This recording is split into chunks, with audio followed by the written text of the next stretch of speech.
Assalamualaikum warahmatullahi wabarakatuh. Perkenalkan, kami dari kelompok 3 Biologi E semester 5 yang beranggotakan saya sendiri, Risma Amalia, kemudian ada rekan saya, EN Darwati, dan kemudian ada rekan saya juga, Aulia Sofia Rahma. Pokok bahasan yang akan dibahas dalam presentasi kali ini, yang pertama ada pengertian respirasi, kemudian yang kedua ada faktor yang mempengaruhi respirasi, kemudian ada pertukaran gas dalam respirasi, lalu ada garis besar metabolisme respirasi, dan yang terakhir ada respirasi substrat lemak, serta ada enzim respirasi. Baik, langsung saja ke materi pertama, yaitu mengenai pengertian dari respirasi. Secara umum, respirasi ini berasal dari kata Latin, yaitu respirer, yang secara harfiah berarti bernafas. Semua sel yang aktif akan terus-menerus melakukan respirasi. Respirasi ini bukan hanya sekedar pertukaran gas, tetapi merupakan reaksi oksidasi reduksi, yaitu senyawa berupa substrat respirasi yang kemudian dioksidasi menjadi karbon dioksida. Sedangkan oksigen yang diserap akan direduksi membentuk air. Selain itu, pengertian respirasi yang lain, respirasi adalah proses penguraian bahan makanan yang menghasilkan energi. Respirasi ini dilakukan oleh semua penyusun tubuh, baik sel-sel tumbuhan maupun sel hewan dan manusia. Masih mengenai pengertian respirasi, jadi secara singkatnya respirasi ini merupakan proses bernafas. Proses respirasi ini juga merupakan kebalikan dari proses fotosintesis. Bisa teman-teman lihat di gambar di samping bahwa proses fotosintesis itu memerlukan energi cahaya matahari, sedangkan proses respirasi ini itu akan menghasilkan energi berupa ATP serta juga ada energi panas. Tujuan dari proses respirasi ini adalah untuk memperoleh energi. Respirasi ini terjadi pada seluruh bagian tubuh tumbuhan. Pada tumbuhan tingkat tinggi, respirasi terjadi baik pada akar, batang, maupun daun.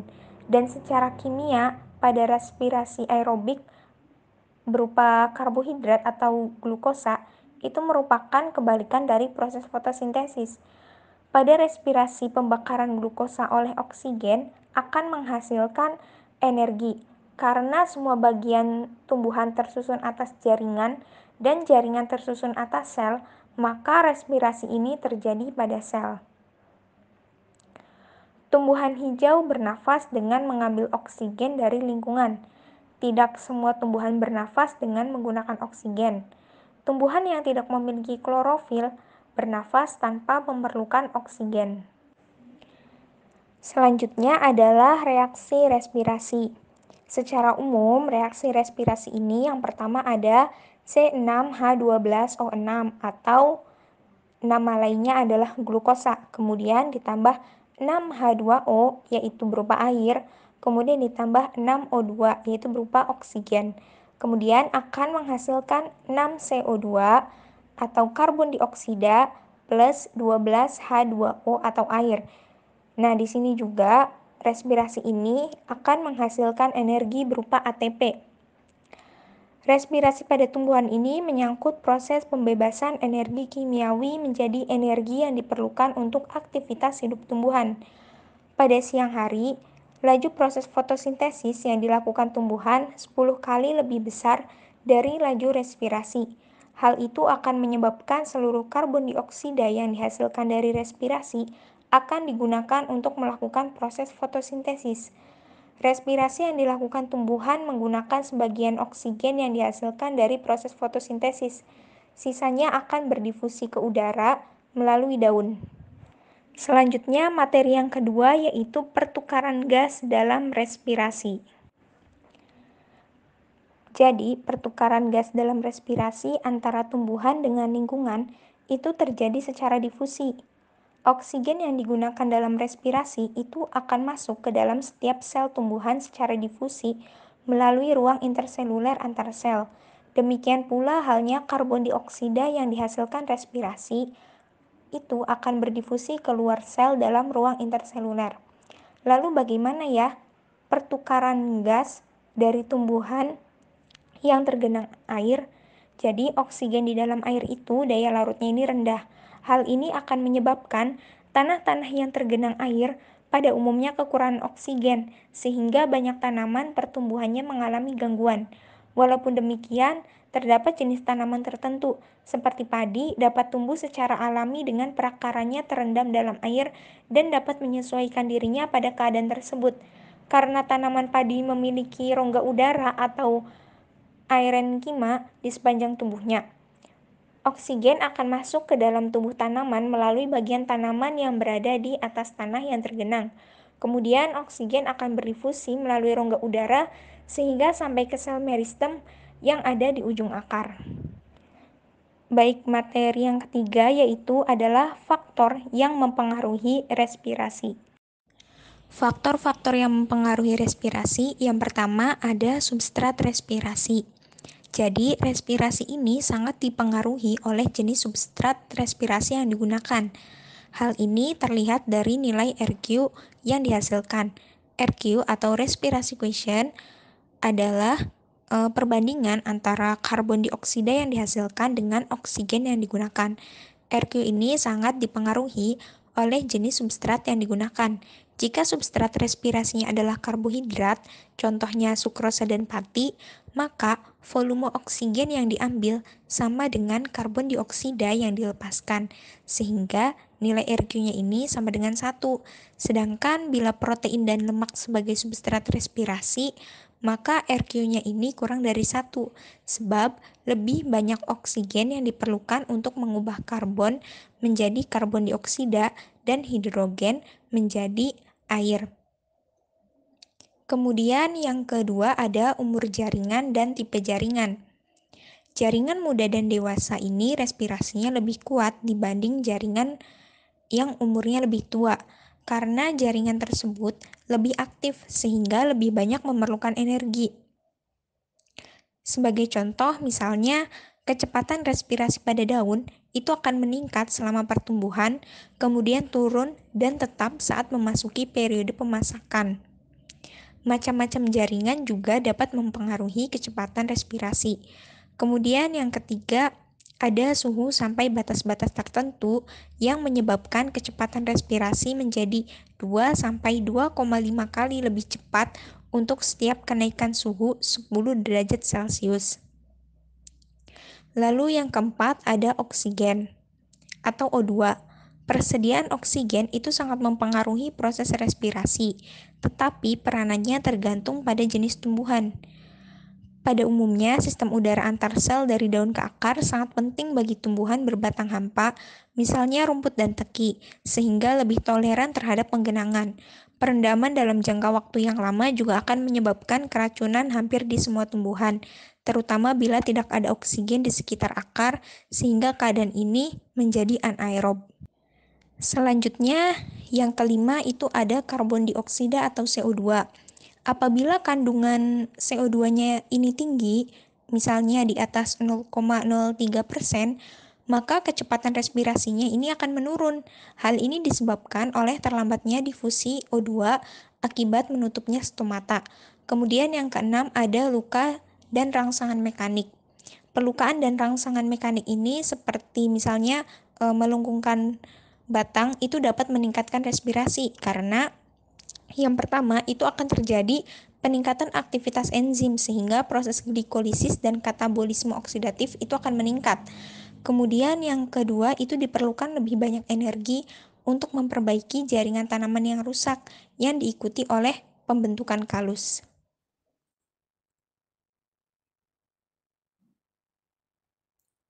Baik, selanjutnya yaitu penjelasan mengenai garis besar metabolisme respirasi.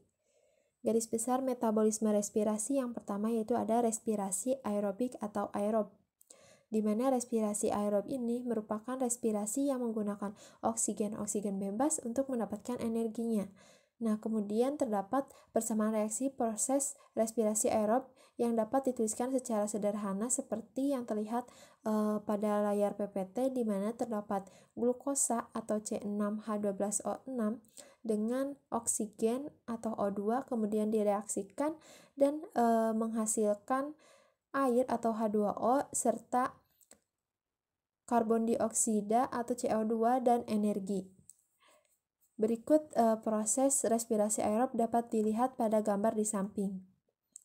Nah, proses utama dari respirasi adalah mobilitas senyawa organik dan oksidasi senyawa-senyawa tersebut secara terkendali untuk membebaskan energi bagi pemeliharaan dan perkembangan tumbuhan.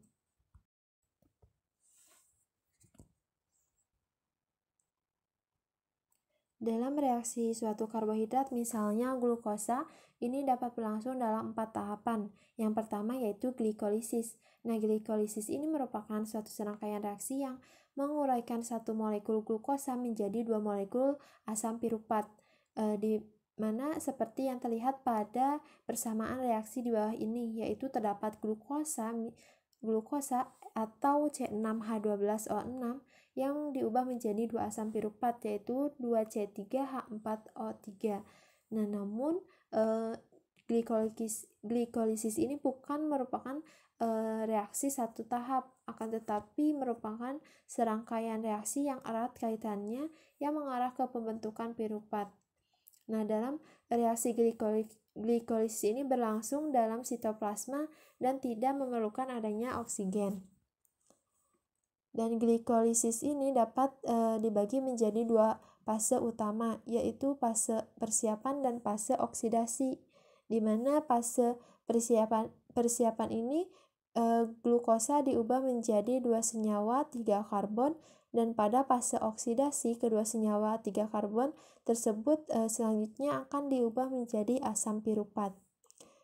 Nah, berikut jalur tahapan dari glikolisis ini dapat dilihat pada gambar di samping. Tahapan yang kedua yaitu ada dekarboksilasi oksidatif piruvat, di mana asam piruvat yaitu suatu senyawa 3C yang diubah menjadi senyawa 2C atau asetil CoA dengan melepaskan CO2 atau karbon dioksida.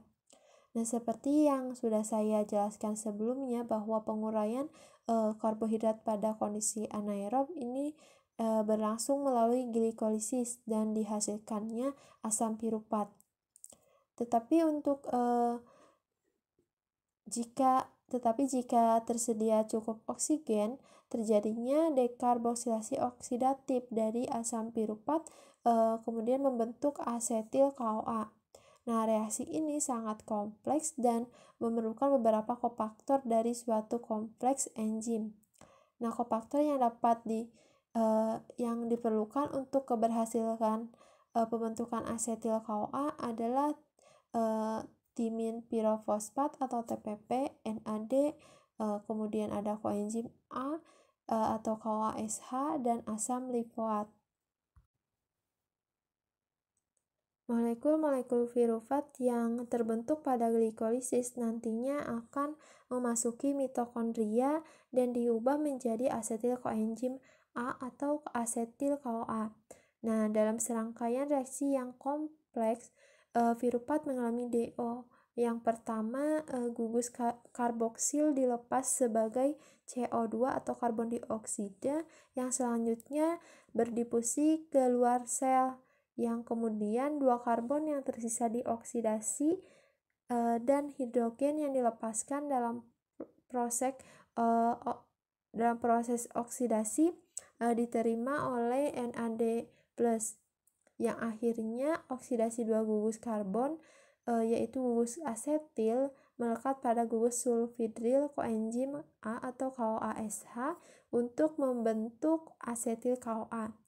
Nah, CoA ini dibentuk di dalam sel dari salah satu vitamin B, yaitu asam pantotenat. Nah, reaksi pembentukan asetil CoA dikatalisis oleh suatu kompleks multi-enzim yang mengandung beberapa salinan dari tiap 3 enzim yang berbeda. Nah, untuk keseluruhan reaksi pembentukan asetil CoA dapat dilihat pada layar PPT.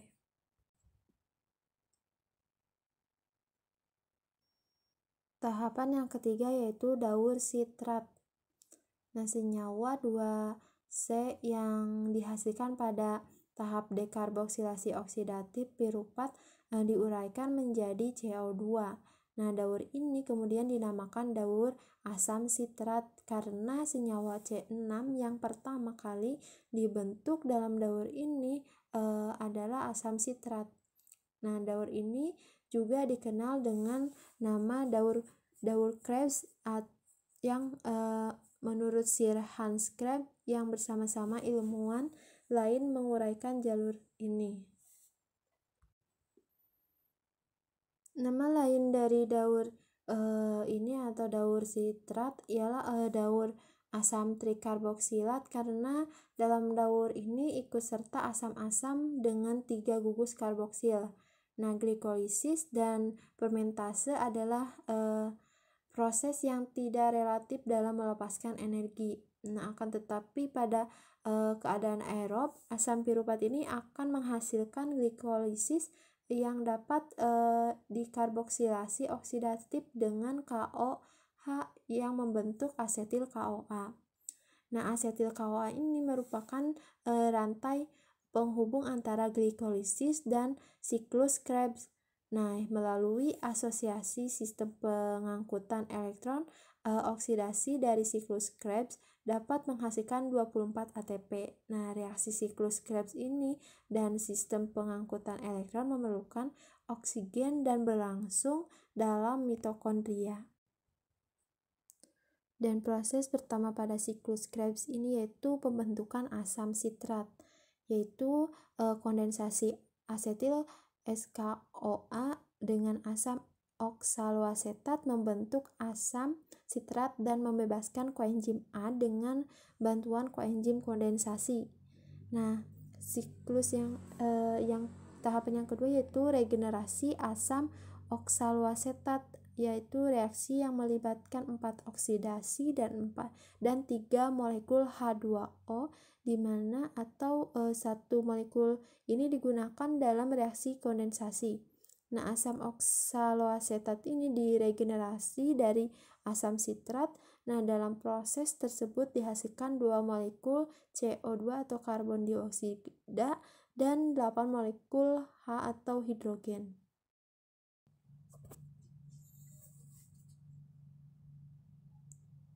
Tahapan yang keempat yaitu ada oksidasi terminal dalam rantai respiratoris, di mana hidrogen yang dihasilkan oleh substrat pada tahap 1 hingga 3 akhirnya akan berkombinasi dengan air.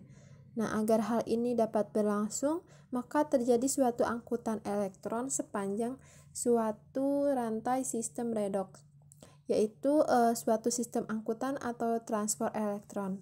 Nah, energi yang dibebaskan oleh angkutan elektron ini kemudian digunakan untuk pembentukan ATP. Nah, dalam pembentukan ATP, sistem angkutan elektron atau rantai respiratoris dikenal juga sebagai fosforilasi oksidatif biologis. Nah, telah dinyatakan bahwa sebelumnya proses keseluruhan oksidasi biologis ini mempunyai 2 fungsi, yaitu menghasilkan energi dan menyediakan senyawa untuk sintesis. Nah, jika dihitung jumlah ATP yang dihasilkan oksidasi biologis itu dengan bahan awal oksidasi adalah 1 molekul glukosa, maka diperolehlah 38 molekul ATP. Berikut gambar dari proses oksidasi terminal dalam rantai respiratoris dapat dilihat di samping.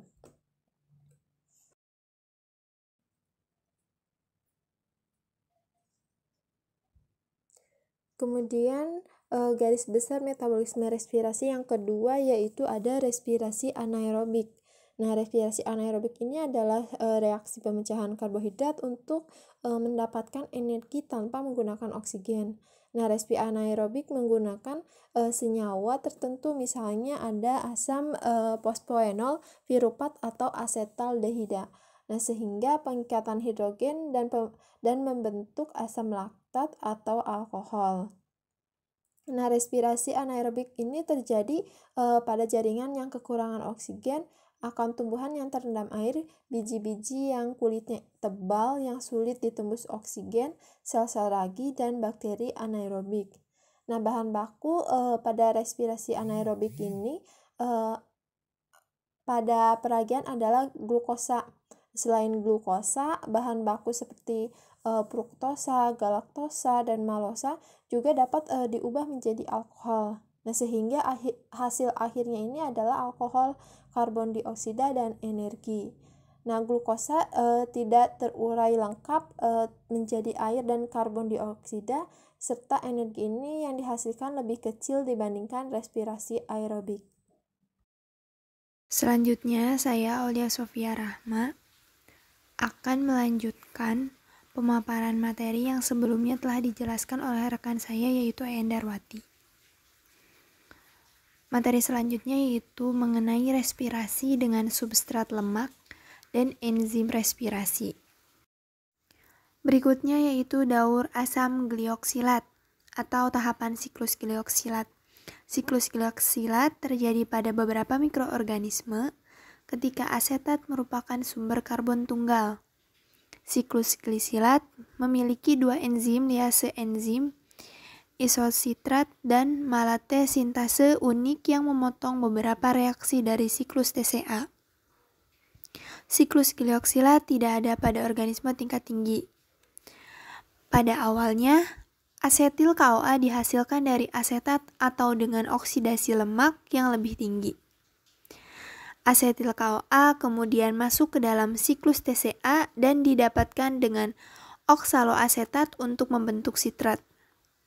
Sitrat kemudian diisomerkan menjadi isositrat.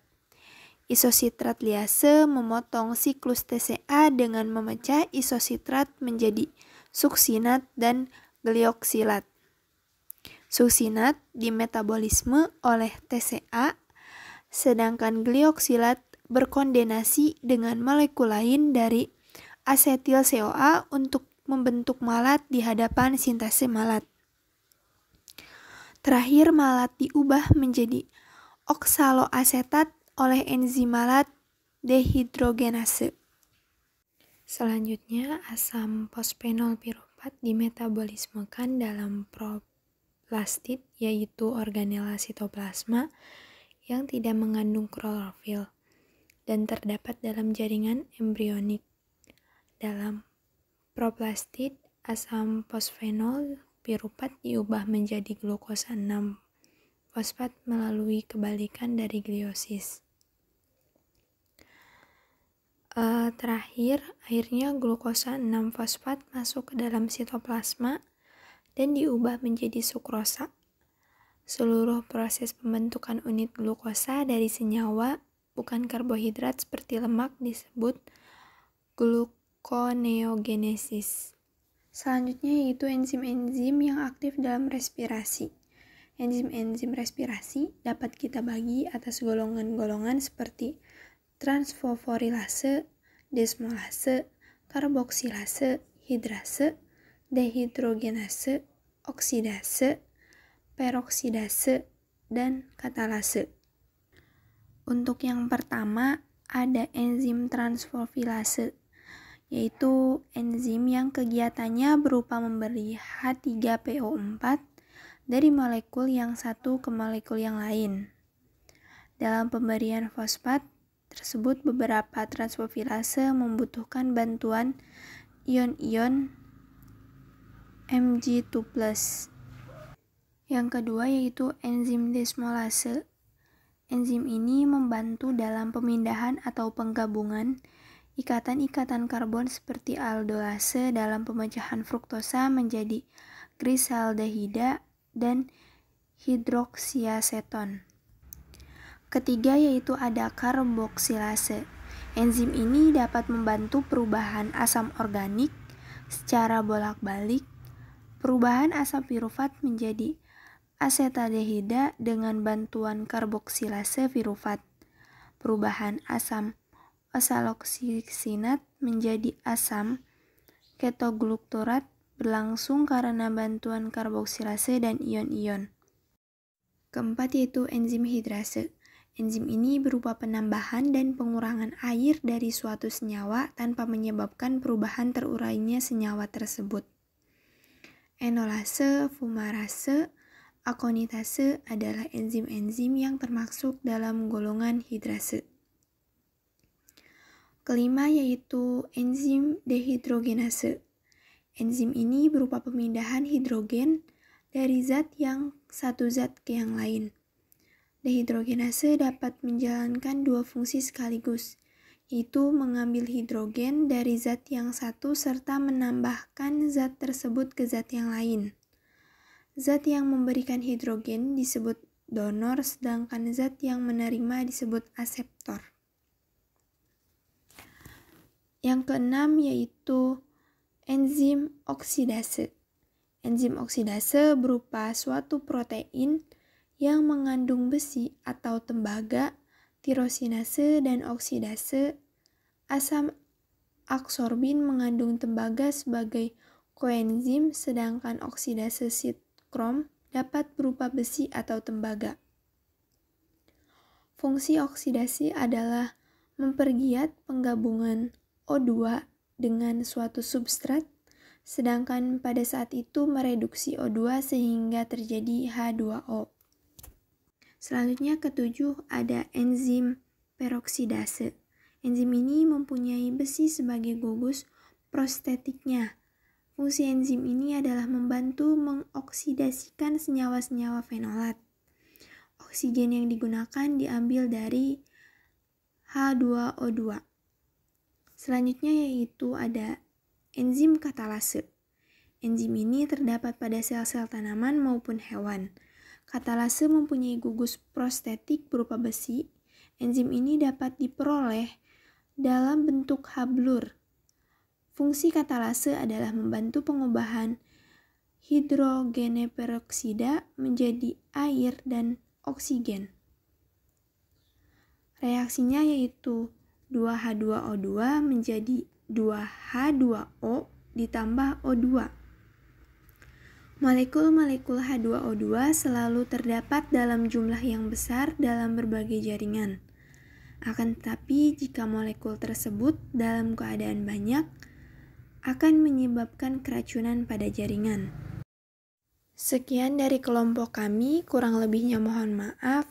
Billahi taufiq wal hidayah. Wassalamualaikum warahmatullahi wabarakatuh.